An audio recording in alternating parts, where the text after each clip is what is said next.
Hi VIP team, hope you're having a great day. I just want to talk about a little real life example about the importance of pre-tracking macros. This fall has been crazy for me, so I am back to tracking macros. Sometimes, macros we've talked about, you go in and out depending on the season. I know that I feel better when I'm tracking my macros. And sometimes when you get off track, it's hard to get back on track. I know with certain things, but that's why you have a plan in the Faster Way lifestyle. Tracking macros is awesome. And it is such a great way for you to listen to your body about what you need and what you don't need. And when you do that, you see what is actually in food, what macros, what micronutrients are in food, and are you getting enough or are you getting too much? And that is really interesting because then what you'll start to do is choose certain things based on your macros.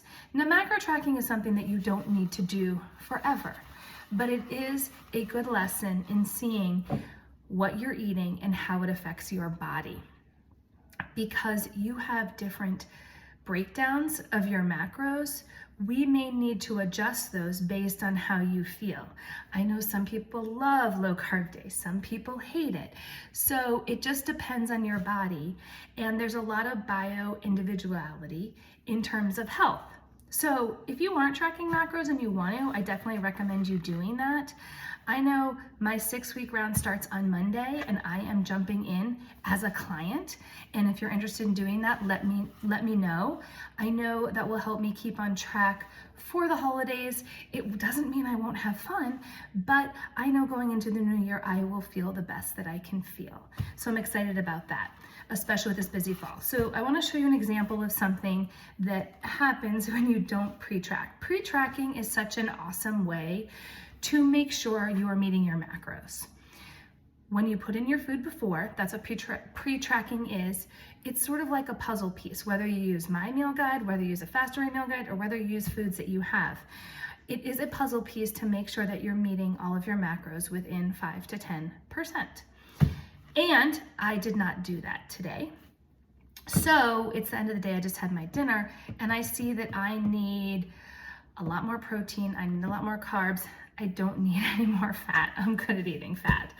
So what I'm doing, and I do this sometimes, is make a shake. It's sort of like a dessert that I will do at the end of the day. I try to eat as many whole foods as possible, but sometimes we do have to supplement with protein powder. Right now I am trying to hit between 135 and 140 grams of protein a day.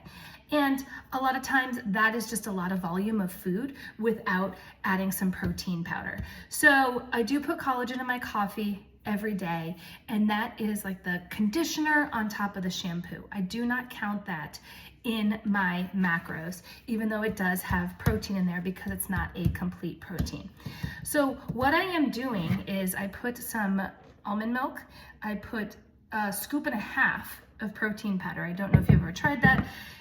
1 scoop of the Faster Way protein powder has 20 grams, but sometimes occasionally I will put 1.5 or 2 scoops when I do need that in a situation like this. I am also putting a cup of berries.